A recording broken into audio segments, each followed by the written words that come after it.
let's get over a couple of questions that people will be asking at home. Yeah. If Saka gets a hat-trick in this game, why didn't he feature at all against Argentina? Oh, we're not going there, are we? I'm going to go there because people will go there. Well, the answer is we don't know. You know, Thomas Tuchel picked the team that he thought would beat Argentina. Yeah. 55 minutes, this plan was going completely correct. And then for the next 35 minutes, they had 12%. I don't know whether Saka coming on would have changed things. I don't know.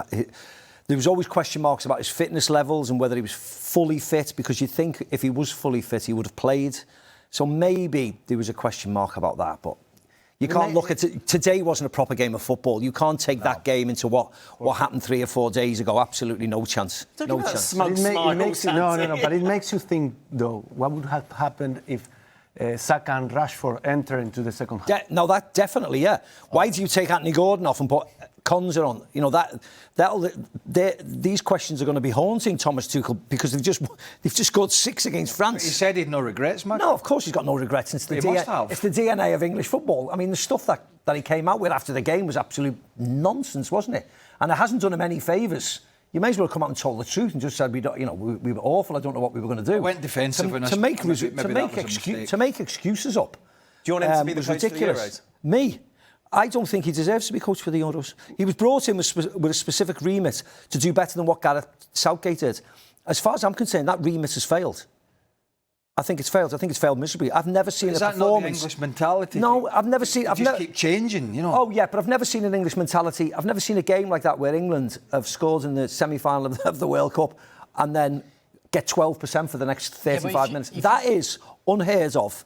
And so it's not so much the result, although it's disappointing as that was. Obviously, it goes without saying. It's the manner and how it came about in the end. Yes. Which is what they're saying back in England. Yes. I thought it was an awful second half. Jürgen, is it self-preservation from him coming out and saying there's no regrets? Well, we've seen that in a lot of teams actually in the World Cup, that when coaches win the goal up, or they kept still the results, it was still 0-0. You know, that they, by the time the game slowly goes on, become more and more defensive. Maybe because we end up to 48 teams in a competition, and this kind of the smaller teams kind of just want to hold on to it. They go into a very deep, low block and become completely defensive minded. But once you give those signals out to your opponent, especially you give that signal out to an Argentina, then they're going to roll over you. So in a certain way, it reflects in many of the games the culture of that specific football nation. Right. So you can read that into it. But with England, we always hope that it comes now the moment where they just, you know, they're getting closer to the big success, getting into a World Cup final again and smelling it. Yeah. Then you go forward, you know.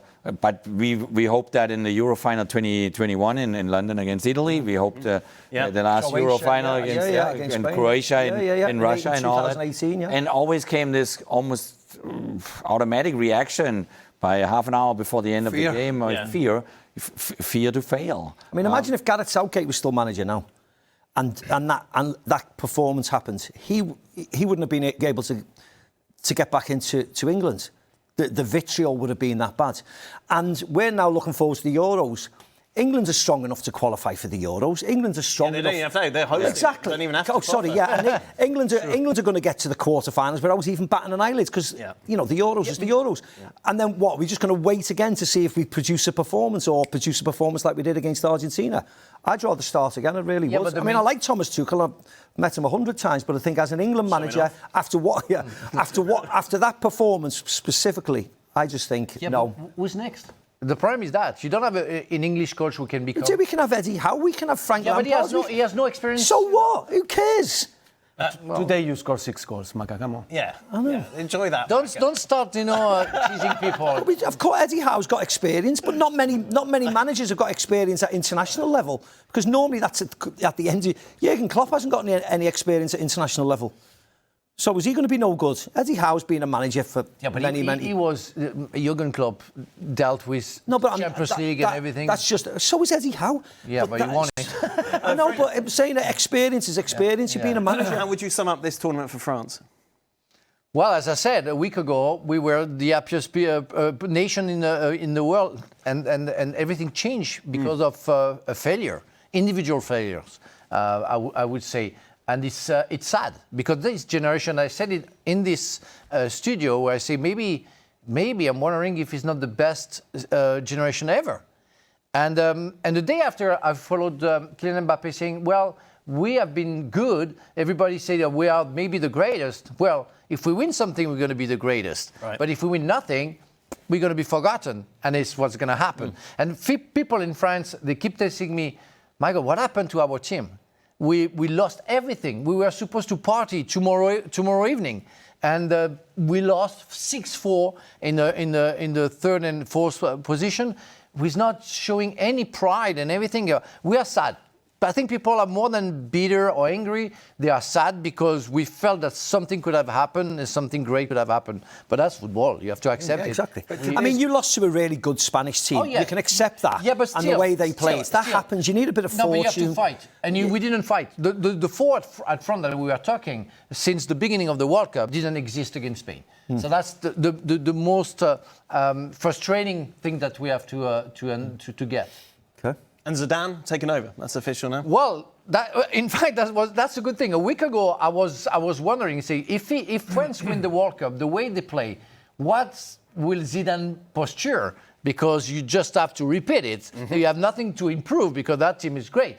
But now, after 2 defeats in a row, yeah, you have work to do. So that's a good thing that he comes, and of course we have to welcome him. And he's great after Laurent Blanc. Has it been announced? Did you? Not yet. Not for. So stop telling lies again. You keep saying this. September the 1st, he's taken over. He hasn't been announced. It hasn't been. It hasn't been announced yet. The people are listening to you. People never take me seriously. It's fine. Don't worry about it. Yeah. No, but after Laurent Blanc, Didier Deschamps, now Zinedine Zidane, that's absolutely great because we know that these people who are going to give their hearts and their lives for the national team. And would France ever have a foreign coach? Yes, in the 70s, named Kovac. He was Romanian. Only for 2 years, he did well. But I think that was a point for me. When we were talking about Tuchel, I always been against a foreign coach for big national team because I think it should be like the players. You need to belong to the country that you're going to be coached for. Well, foreign managers never won the World Cup, have they? So there we go. I think that's true. Like Zinedine Zidane. Okay, the Garage podcast will drop tomorrow after the final. Be sure to join them over on our YouTube channel.